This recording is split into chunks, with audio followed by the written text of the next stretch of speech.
Hello everyone, इस video में हम पढ़ेंगे न्यूज़पेपर का एक आर्टिकल जो कि द हिंदू से है और सीखेंगे इसको हिंदी में ट्रांसलेट करना। So let's start. No religion encourages polluting activities. Religion का मतलब है धर्म और इनकरेज का मतलब होता है किसी चीज को बढ़ावा देना। पॉल्यूट का मतलब होता है प्रदूषित करना, मतलब पॉल्यूशन फैलाना। यहाँ पे यूज किया गया है प्रेजेंट पार्टिसिपल फॉर्म जो कि एक्टिविटीज के बारे में बता रहा है। एक्टिविटीज मतलब कि गतिविधियां। तो कैसी गतिविधियां? पॉल्यूशन फैलाने वाली गतिविधियां। अब यहाँ पे नो रिलीजन है सब्जेक्ट पार्ट और इनकरेजेस है इसका मेन वर्ब और ये लिखा गया है प्रेजेंट इंडेफिनिट में। और मतलब हो गया कोई धर्म पॉल्यूशन फैलाने वाली गतिविधियों को बढ़ावा नहीं देता। एससी यानी कि supreme court on bursting fire crackers. Burst का मतलब होता है फोड़ना और यहाँ पे यूज किया गया है जेरंड फॉर्म। और फायर क्रैकर्स का मतलब होता है पटाखे। यहाँ पे कोलोन का यूज किया गया है, मतलब कि ये सुप्रीम कोर्ट का स्टेटमेंट है। इसको ऐसे कह सकते हैं कि सुप्रीम कोर्ट ने कहा, और मतलब हो गया सुप्रीम कोर्ट ने पटाखे फोड़ने पर कहा कि कोई भी धर्म पॉल्यूशन फैलाने वाली एक्टिविटीज को बढ़ावा नहीं देता। आगे सब हेडिंग है Pollution affects the fundamental right to health of citizens. Affect का मतलब होता है प्रभावित करना, फंडामेंटल राइट यानी कि मूलभूत अधिकार, और सिटीजन का मतलब होता है नागरिक। यहाँ पे यूज किया गया है प्लूरल फॉर्म। यहाँ पे पॉल्यूशन है सब्जेक्ट, अफेक्ट है इसका मेन वर्ब और ये लिखा गया है प्रेजेंट इंडेफिनिट में। और मतलब हो गया नागरिकों के हेल्थ के फंडामेंटल राइट को पॉल्यूशन प्रभावित करता है। सेज द कोर्ट ने कहा। अच्छा, ये पार्ट भी प्रेजेंट इंडेफिनिट में ही लिखा गया है, पर हम इसका हिंदी ट्रांसलेशन प्रेजेंट इंडेफिनिट की तरह नहीं कहेंगे क्योंकि कोर्ट ने ये बात कही, ये तो पास्ट की बात हो गई। लेकिन न्यूज़पेपर की सब हेडिंग है तो इस तरह से लिखी जाती है। Gives Delhi government time till November 25 to take an appropriate decision on idea of a perpetual year-round ban. Again यहाँ पे लिखा गया है गिव्स, यानी कि ये प्रेजेंट इंडेफिनिट का ही फॉर्मेशन है, पर हम इसकी ट्रांसलेशन उस तरह से नहीं करेंगे। और मतलब हो गया दिल्ली गवर्नमेंट को टाइम दिया टिल November 25 यानी कि 25 नवंबर तक, to take an appropriate decision. Decision का मतलब होता है निर्णय और अप्रोप्रिएट का मतलब होता है उचित, मतलब जो जरूरी हो वैसा डिसीजन। ये जो पहले की बातें थी सिटीजन्स के हेल्थ के बारे में वो कोर्ट ने कही और आगे कोर्ट ने ही ये दिल्ली गवर्नमेंट को टाइम दिया है 25 नवंबर तक का उस पे अप्रोप्रिएट डिसीजन लेने के लिए। अब किस बात पर डिसीजन लेने के लिए? On the idea of perpetual year round ban. Perpetual का हिंदी मतलब होता है सर्वकालिक, मतलब कि हर समय के लिए। ईयर राउंड यानी कि साल भर, और बैन का मतलब होता है प्रतिबंध या रोक। तो मतलब हो गया साल भर के लिए सर्वकालिक प्रतिबंध के आइडिया पर डिसीजन लेने के लिए। आगे की न्यूज है the supreme court on Monday observed. Observe का मतलब होता है किसी मैटर पर कमेंट करना, मतलब उस मैटर पर सोचने के बाद, उसको नोटिस करने के बाद उस पर कुछ कहना। यहाँ पे सब्जेक्ट हो गया सुप्रीम कोर्ट, ऑब्जर्व्ड है इसका मेन वर्ब और ये लिखा गया है पास्ट इंडेफिनिट में। और मतलब हो गया सुप्रीम कोर्ट ने मंडे को ये कहा that religion does not encourage polluting activities like bursting fire crackers. ये तो हेडिंग वाली ही बात लिखी गई है। इसका मतलब हो गया कि धर्म पटाखे फोड़ने जैसी पॉल्यूशन फैलाने वाली एक्टिविटीज को इनकरेज नहीं करता, बढ़ावा नहीं देता। Which affect the fundamental right to health of citizens.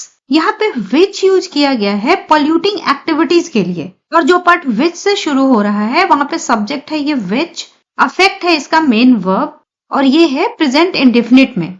यहाँ पे which एक्टिविटीज के लिए आया है जो कि प्लूरल फॉर्म में है, इसीलिए affect के साथ s का इस्तेमाल नहीं किया गया है। और मतलब हो गया जो नागरिकों के स्वास्थ्य के फंडामेंटल राइट को अफेक्ट करते हैं, प्रभावित करते हैं। आगे है अब बेंच। बेंच का मतलब जजेस का पैनल होता है जो किसी पर्टिकुलर केस की सुनवाई कर रहे होते हैं। Headed by justice A.S. ओका। अब यहाँ पे कॉमा के बाद जो ये बात लिखी गई है वो बेंच के बारे में बताई जा रही है, मतलब कि जस्टिस A.S. ओका के द्वारा हेड किया जाने वाला। Made the remark. रिमार्क का मतलब होता है टिप्पणी या कमेंट, और मेक रिमार्क का मतलब होता है कमेंट करना। यहां तक में सब्जेक्ट है ये बेंच और मेड है इसका मेन वर्ब और ये हो गया पास्ट इंडेफिनिट में। मतलब कि बेंच ने ये टिप्पणी किया while recording the, रिकॉर्ड का मतलब होता है दर्ज करना, अंकित करना, और यहाँ पे रिकॉर्डिंग एक जिरंड है और while रिकॉर्डिंग कहने का मतलब है रिकॉर्ड करते वक्त, अंकित करते वक्त। द दिल्ली गवर्नमेंट्स, यहाँ पे है apostrophe s यानी कि दिल्ली सरकार का डिलेड मूव, डिले का मतलब होता है किसी चीज में देरी करना और डिलेड का मतलब है विलंबित, मूव का मतलब action, to issue a firecracker ban, issue का मतलब होता है जारी करना। तो मतलब हो गया कि एक फायर क्रैकर पे रोक को जारी करने में इनका विलंबित एक्शन, देर किया हुआ action. In the national capital, राष्ट्रीय राजधानी में 2 days after Dussehra on October 14, अक्टूबर 14 को दशहरा के 2 दिन बाद। पॉसिबली, पॉसिबली का मतलब होता है संभवतः, मतलब कि आप जब किसी चीज का अनुमान लगा रहे हो। अलाउिंग सेलर्स, सेलर का मतलब होता है दुकानदार, बिक्री करने वाले, यहाँ पे है प्लूरल फॉर्म।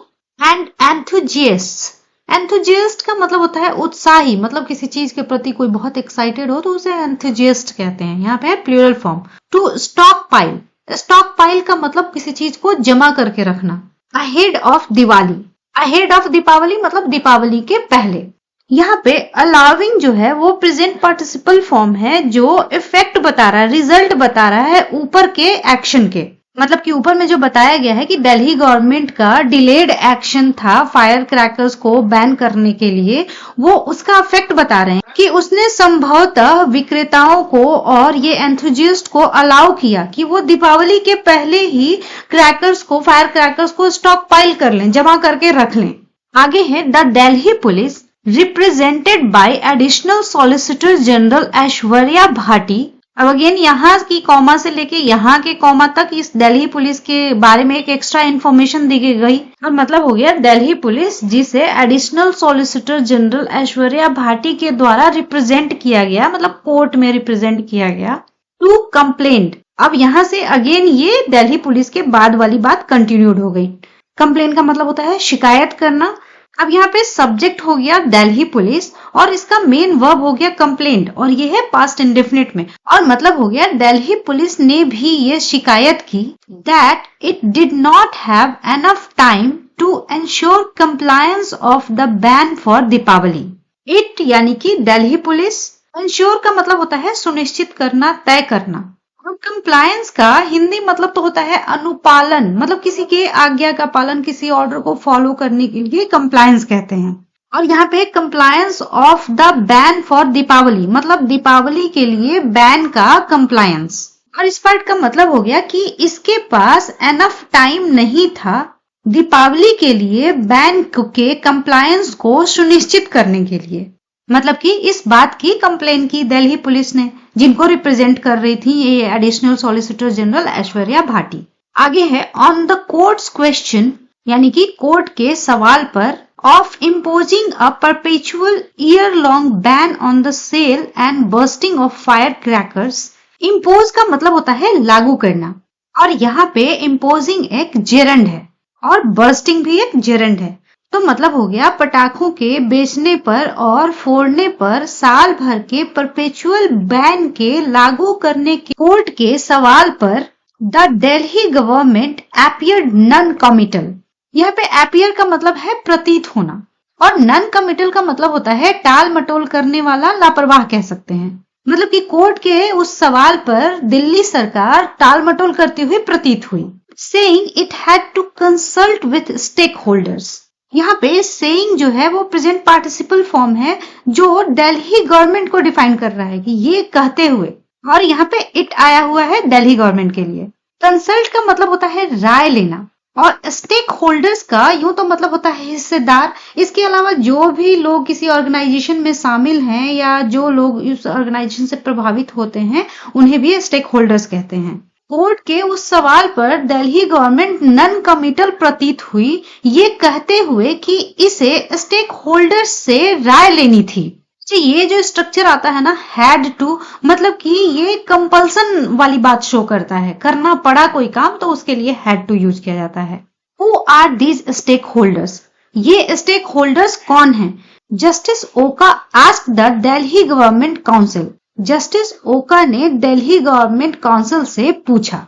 शी सेड, अब यहाँ पे शी आया है दिल्ली गवर्नमेंट के काउंसिल के लिए, काउंसिल का मतलब होता है वकील। तो उनने कहा, numerous residents welfare associations were against the fire cracker ban. तो उनने कहा कि कई ये जो रेसिडेंट्स वेलफेयर एसोसिएशंस थे वो फायर क्रैकर्स के रोक के अगेंस्ट थे, उसके विरोध में थे।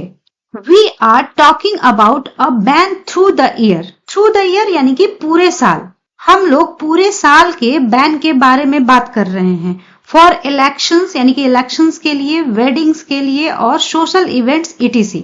जस्टिस ओका सेड, जस्टिस ओका ने कहा। अब यहाँ पे इन्वर्टेड कॉमा के अंदर में जो बात लिखी गई है वो डायरेक्ट स्पीच में है, इसीलिए प्रेजेंट में है ये सारी बातें। वी हो गया सब्जेक्ट और टॉकिंग हो गया मेन वर्ब, और ये है प्रेजेंट कंटिन्यूअस में। The court gave the Delhi government time till November 25 to take a decision on a perpetual ban। ये तो वो सब हेडिंग वाली बात हो गई कि कोर्ट ने दिल्ली गवर्नमेंट को समय दिया है 25 नवंबर तक का परपेचुअल बैन यानी कि हमेशा के लिए बैन पे एक डिसीजन लेने के लिए। Senior advocate Gopal Shankara Narayanan appearing for a petitioner, petition का मतलब होता है याचिका और पटिशनर मतलब कि याचिका डालने वाले, याचिका करता। तो इन फायर क्रैकर्स को लेके किसी ने ये पिटीशन डाली होगी, उन पटिशनर की बात हो रही है। तो सीनियर एडवोकेट गोपाल शंकरा नारायणन जो कि इन पटिशनर के लिए अपीयर हो रहे थे, उनको रिप्रेजेंट कर रहे थे। एंड अमाइकस क्यूरेई, अमाइकस क्यूरेई का मतलब होता है, लैटिन मतलब तो होता है इसका फ्रेंड ऑफ कोर्ट, मतलब कि ये एडवाइजर की तरह काम करते हैं किसी कोर्ट के केस में पर्टिकुलर, मतलब ये किसी एक पक्ष के नहीं होते हैं, ये कोर्ट की तरफ से होते हैं। और amicus curiae senior advocate Aparajita Singh said the government was unnecessarily trying to get away from the responsibility।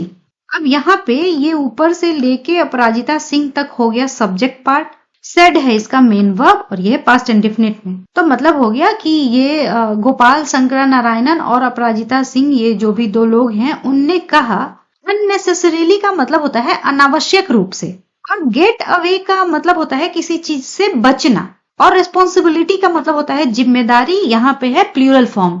अब यहाँ पे जो पार्ट सेड के बाद है वहां पे सब्जेक्ट है द गवर्नमेंट, ट्राइंग है इसका मेन वर्ब, और मतलब हो गया कि सरकार अनावश्यक रूप से अपनी जिम्मेदारियों से बचने की कोशिश कर रही थी।